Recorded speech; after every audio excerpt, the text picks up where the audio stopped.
Hey, welcome to EPN. My name is Victor Lucas, and we bring you the latest in everything cool every single day. Today's rundown is going out to Eric J. Montreal. He said, "Hello, Victor. Happy to see my favorite gaming show in Canada is on YouTube. Thank you for finding us. Let's get started with your rundown."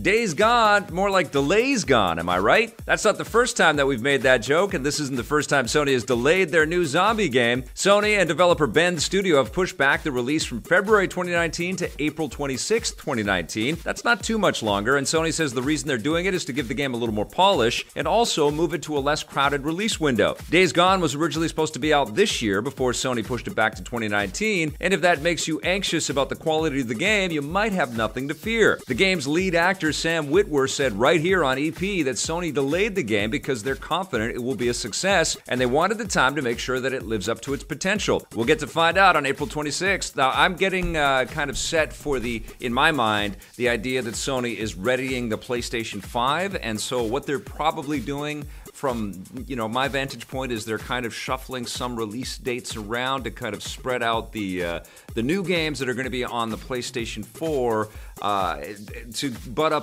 as close to the launch to the PlayStation 5 as possible so that PlayStation 4 owners aren't feeling like they are left out. And I feel like Days Gone has probably been shuffled because it's not that much time really when you're thinking about pressing discs and all that stuff. It's not really giving the studio a whole bunch of new benefit right there. I think it's really just to kind of, take the dates and keep gamers that are already invested in a PlayStation 4 hardware happy until Sony is ready to announce the PlayStation 5, which will likely be at E3 in 2019, and we might even get it next year, which is crazy.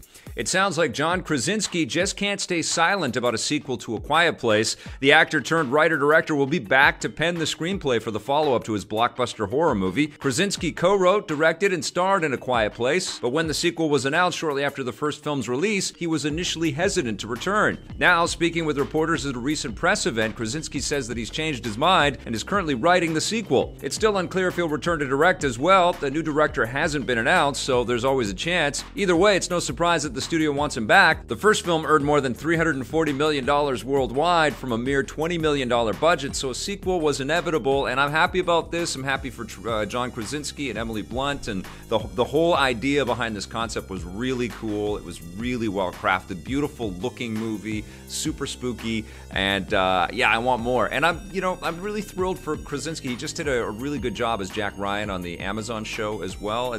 He's like really shifting his image and what people kind of think of him as a creative force in Hollywood. He's using all of the capital that he's earned, all of the the trust that he's earned in the Hollywood community, and putting his talents to good use. So I'm excited about this. And, obviously when you've got a sequel to a successful movie like this, the pressure's on. You got to deliver, not just in terms of box office returns, but you have to show that you're worthy of that trust. And so let's hope that this next one is really good and it takes us to some really exciting new places. All right, don't expect publishers to stop using the games as service model anytime soon. It looks like the new revenue model has been an even bigger success than most people realize. A new report from the analyst group DFC Intelligence claims that the game industry's two biggest publishers, Activision and EA, have grown by a combined total of $79 billion over the last 6 years, with the majority of that new income coming from titles that use the games as service model. DFC Intelligence specifically points out titles like EA's Madden and FIFA series, as well as Activision's Destiny and Call of Duty games, which have been particularly successful using the games as service model. If the new revenue model is really as profitable as analysts are saying, expect to see it more and more often.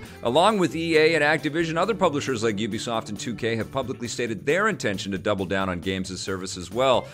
It's not going anywhere for sure. I mean, it is a huge revenue driving stream, and some of it do it elegantly, some of them don't do it that elegantly at all and are getting their hands slapped. Last night I plugged in the new NBA Playgrounds 2, and 2K has got all kinds of stuff embedded into that game so that you can unlock characters and card packs and stuff. And it kind of made me wistful. It kind of made me sad, I gotta tell you. I mean, I remember being able to play NBA Jam, and I was like, wow, man, NBA Jam used to just serve up this buffet of all kinds of cool, awesome NBA stuff. And you have to kind of earn it. And That's just my cursory look at it, but it definitely makes me feel like the publishers out there are leaning heavily into this model. I think the big disruptor is going to be the streaming services that are coming, which are going to basically unlock the per-person potential of games and attract a lot more people, but also the monetization models on these things are going to be radically altered as well, because people are going to be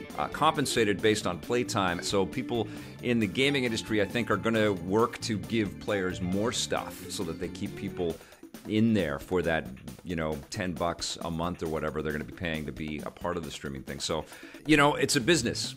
We can't forget that. It's a business, and that profitability means investment, and it means, lots of people are employed, and it means creativity is funded. All of these creative works that we love out there are funded by public companies, and there are investors and shareholders that want to see returns on those investments. It's a lot of money floating around. But yeah, I am wistful, like many of you, for the old days when you pay one price and you get the whole thing. Yeah, no question about that. All right, slowly but surely, the small screen DC universe is getting bigger and bigger. Another iconic DC character is coming to the Arrowverse this year. Supergirl executive producers Robert Rovner and Jessica Queller have announced that the current 4th season of the show, which kicked off earlier this week, will finally introduce the iconic DC supervillain Lex Luthor. He's been mentioned on the show many times before, but hasn't yet appeared on screen, and we don't know who will be playing him because casting has just begun. This makes Lex the latest DC character to join the shared small screen universe, following other icons like Superman. Batwoman will make her debut with the Elseworlds crossover episode this December, followed by her own series next year. Yeah, they're really fleshing out the whole DC universe on television, which is awesome, and I know I'm behind, and people have been telling me to check out the season opener of Arrow. I have to get caught up. I've loved these shows right from the beginning, and I've been so impressed by Greg Berlanti and his teams. They've really put out some quality episodes. I feel like there's too many episodes per season, and sometimes the shows suffer a little bit from it. But the ingenuity and that sort of quality bar that they've been hitting, effects that are way better than they should be, probably for the budgets that they have to make these shows, and the actors are so damn committed and great, and they've done a really good job at bringing all these people together. Very interested to see who they cast as Lex Luthor. I, for one, would welcome Michael Rosenbaum coming back to the role. He was great on Smallville, and I think he'd do a great job as an older Lex Luthor. But I doubt that's going to happen.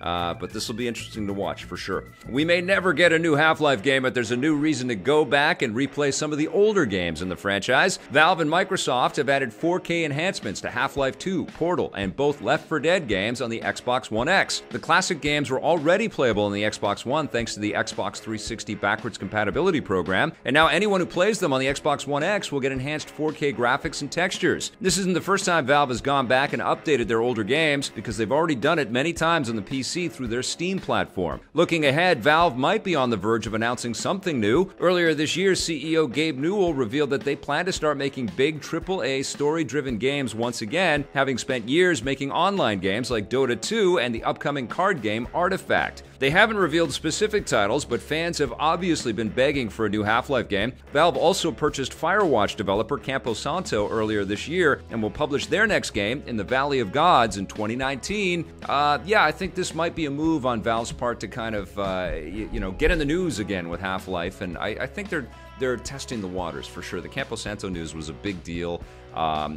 Everybody wants Valve to sort of double down and make good on their promises of delivering more in the Half-Life universe, maybe revisiting the classic games in some interesting new ways, maybe a Shadow of the Colossus type remake or Caliber remake.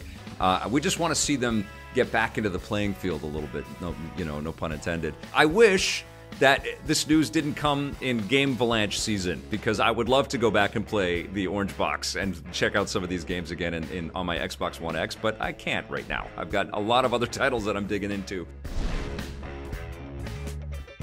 That's going to do it for us today. Thank you so much for watching the Rundown.